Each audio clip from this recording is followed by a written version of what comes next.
Magandang araw mga idol, mga bossing. Junald Kuda pa rin mga idol, aka Kuya Kuds. Welcome back naman sa ating panibagong video. Unboxing muna tayo mga idol sa ating mga gamit para sa ating DIY Bluetooth na speaker.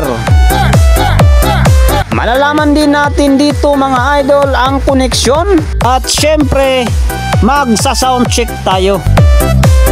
Pero bago tayo magpatuloy mga idol, magsa-shoutout muna tayo sa ating mga kaibigan na gusto magpa-shoutout. So kagaya na lang ni Idol Ortiga Jire, so shoutout sa iyo Idol. Kay Idol Allen Asierto, shoutout din sa iyo Idol. Kay Idol Jikere Sumampong, so shoutout sa iyo Idol. So sa mga gusto magpa-shoutout dyan mga idol, comment lang para ma-shoutout natin sa susunod nating upload. Huwag lang kalimutan mga idol mag-subscribe, mag-like at i-hit ang notification bell para ma-notify tayo sa susunod ko pang mga video. At maraming salamat sa walang sawang suporta ninyo mga idol.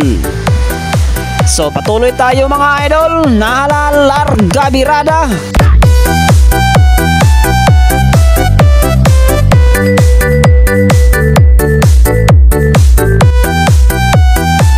So ito na mga idol ang ating bagong setup para sa ating DIY na Bluetooth speaker.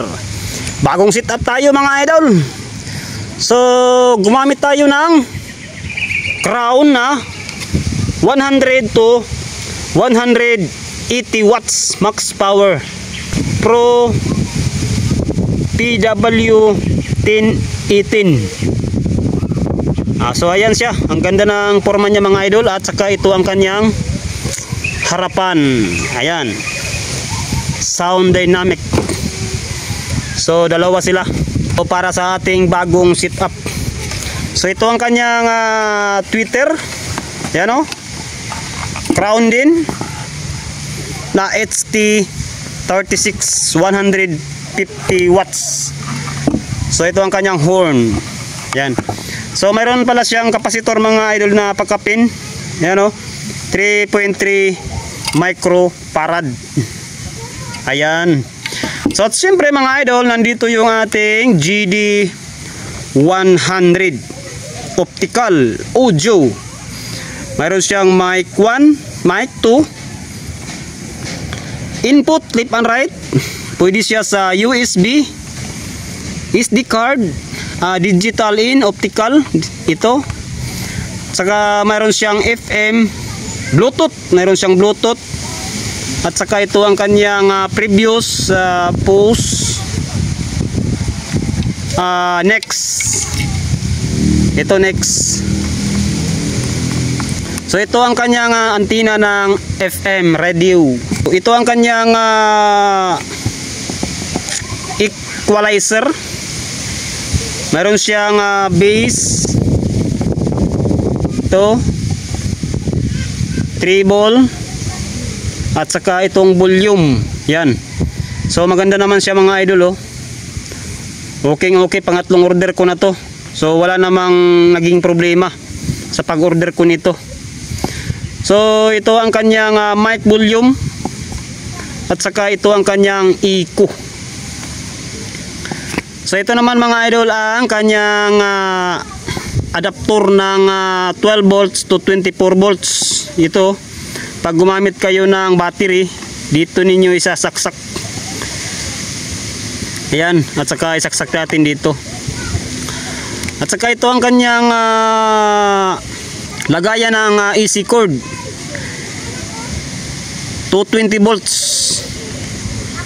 Ayan, so ito ang kanyang cord mga idol, yan dito. So dito ang kanyang on off switch.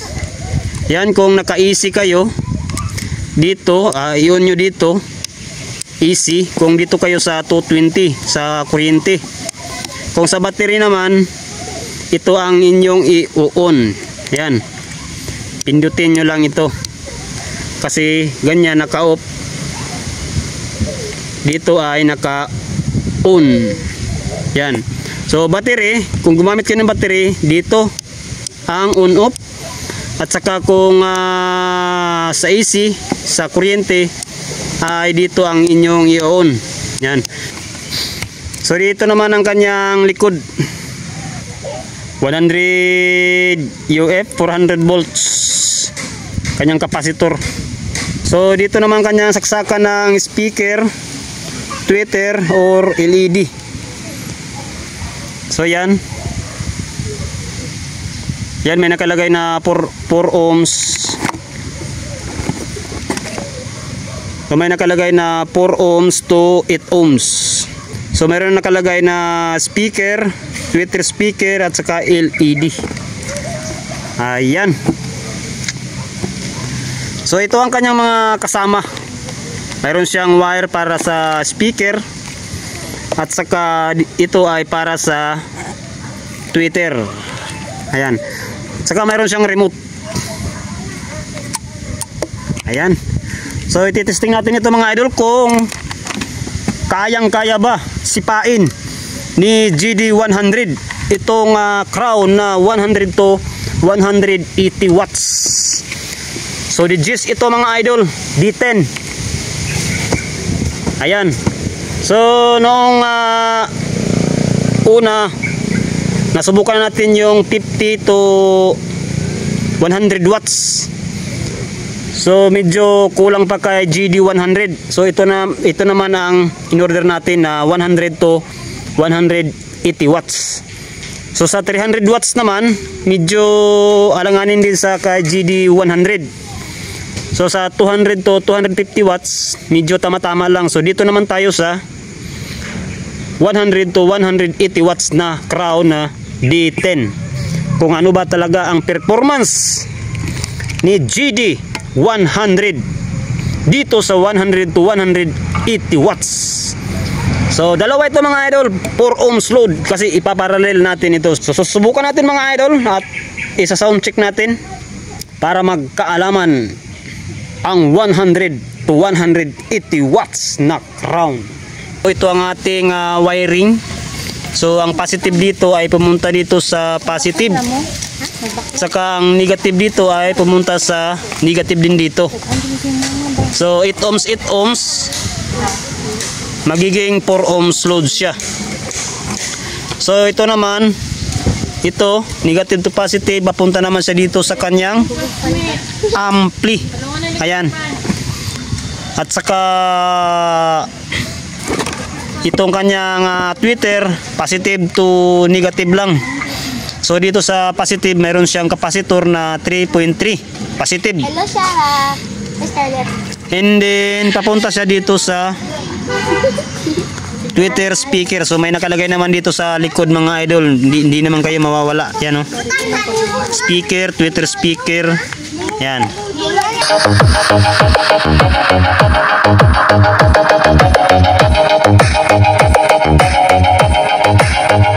Ayos man.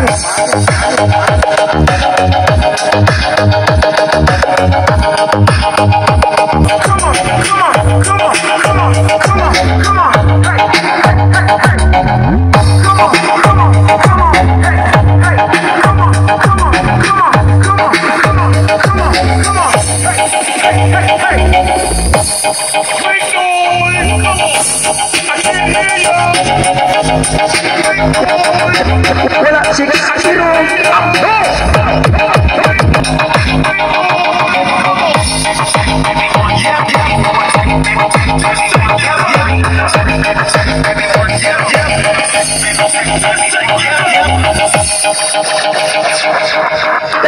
Ayos man. So yan ang mga idol lang sound check natin dito. So gagawin pa natin ito ng box. So wala pang box mga idol pero grabe. Grabe tumirada itong si Crown na speaker mga idol with GD100. Matibay talaga to si GD100 mga idol sa D10 na ganitong setup. Ang gandang setup nito mga idol. Very recommended ko na ito sa inyo.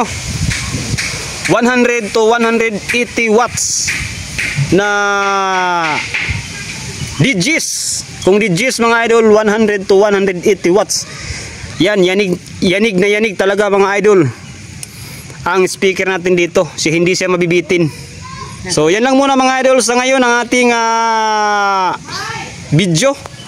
Hanggang sa muli mga idol, abangan nyo na lang ang setup natin kapag mayroon ng box. So maraming salamat mga idol.